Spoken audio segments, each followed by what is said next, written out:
And this opioid crisis is killing everyone. CMS, they ain't likely to admit that they were wrong.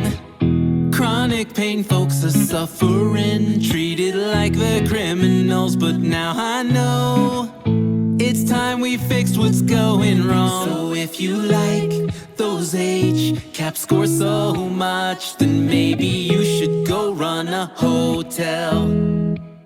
And if you think that pain's a vital sign, then baby you should go and burn in hell.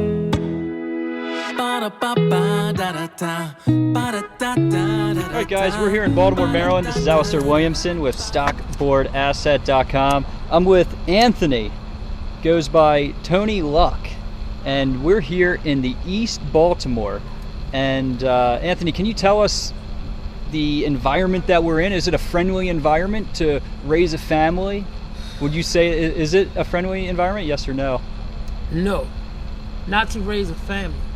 I mean, Baltimore is a great city, but let's be realistic. Like, I wouldn't want to raise my family around someplace where when I come outside, I don't know if I'm gonna be shot, or I don't know if some type of, you know what I'm saying, something gonna happen where, you know, I can't even play with my kids. So absolutely not. It's not a friendly environment. I mean, certain parts, like, let's be realistic, certain parts, yeah, it's gonna be, you can raise a family, like, it's quiet there, but basically where I grew up at, over East Baltimore, this area not far from John Hopkins, man, it's been wicked, man. It's like, I wouldn't want to raise a family here. So let's talk about the opioid crisis here in Baltimore.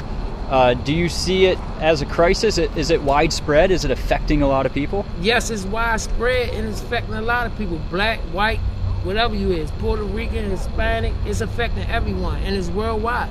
And it's a war on it, man. We need to treat it as a war, man. It's crushing, man. Like, everybody want Percocets, man, you know. But it's a war on that, man. I think we should attack it like a war, you know. Of course. Now you're saying that would you say that the streets are filled with opioids? Would you say it's very easy that I could walk 15 feet away, 20 feet away and find a prescription or find heroin or find anything? You think it's easy to get that? Absolutely. Coming up over here, yep, you could take 2 steps, man. Somebody selling something, man. Weed, perks, coke, heroin, you know. That's the reality of it, man. There's no mystery. Everybody knows. So what's very interesting, what we're saying here, is we're saying that you can basically find any drug under the sun feet away, but you can't find a job here, or you can't find a nice piece of real estate. I mean, just behind us is a vacant row home, and what we've known from before is that there's over 46,800 vacant row homes here in the city. So my next question here, since we understand that we can find almost any drug under the sun feet away from us right now, what about the opportunity? What about the jobs that are here in this part? Can you find a job that is well paying, that's a career that's long lasting in these areas? I don't think so. Like, if you're not already experienced in a lot of things, just going out to trying to find a job that's going to take care of you and your family, I don't think it's one, you know, I don't think it's available to us like that. There's jobs out there. Don't get me wrong. You just got to put in the footwork, get up in the morning, find a job. But it's not like it's not like where it's beneficial to, like, somebody may got 2 kids, 3 kids, like $9 an hour or $10 an hour. You can't feed your family like that. You know what I'm saying? But I think it is a lack of opportunity to put you on a scale where, you know, you could make that type of money, you know? Now, do you think that the opioid crisis is destroying the youth here, the youth who should be working? Do you feel that the opioid addiction's taking a prime working age black male or any type of male here in this area away from a job? Absolutely. Because most of them, man, it's like they wake up every morning just to be a part of a corner project.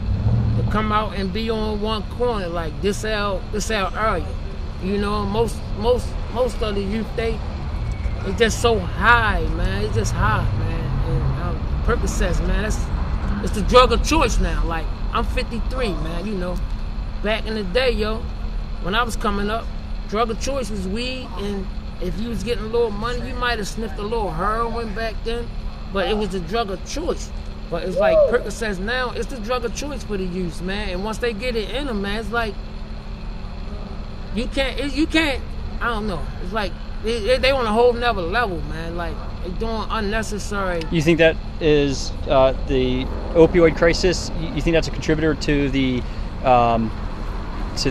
homicides this year? I mean, we have some of the highest homicides ever in Baltimore City. Absolutely. Right now. If I could put my life on it, I probably could bet like 80% of the motherfuckers that's doing murders is high for Percocets. I got another question. So we understand that opioids is contributing to a lot of chaos here in the inner city.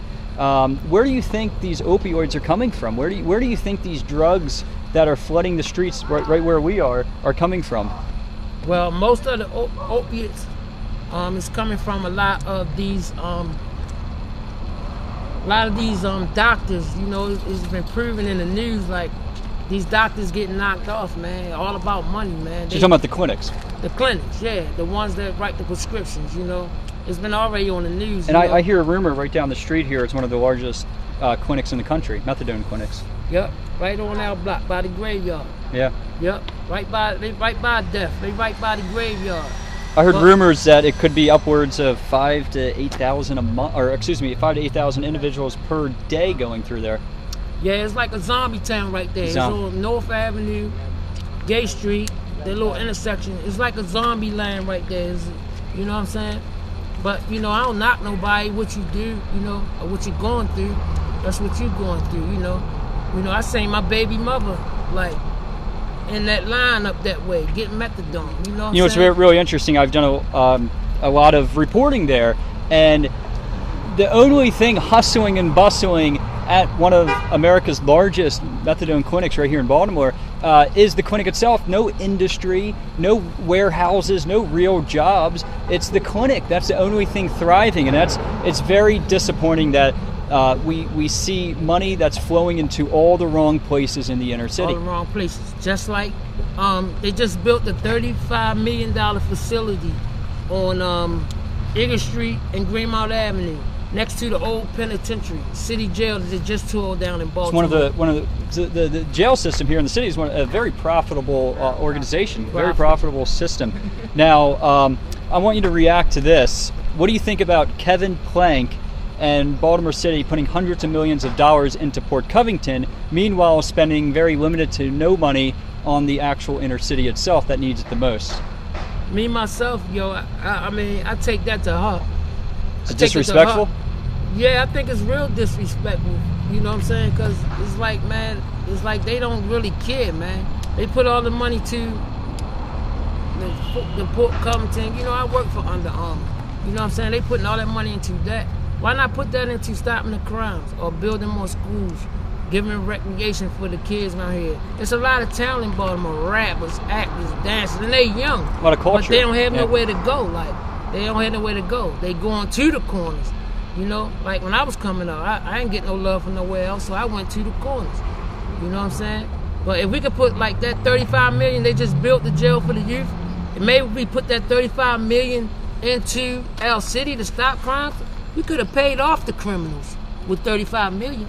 We could have actually paid off the criminals. But why not put that $35 million to prevent them going in there?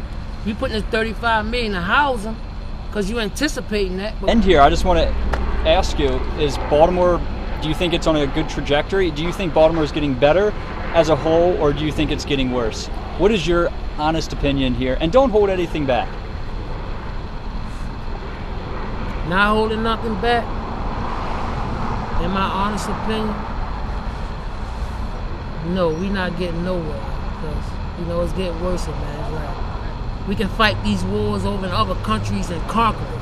But we can't conquer these murders and the drug use right in a little town. So I say no, it's on a decline. Like, I love my city, but it's on a decline. It ain't getting no better.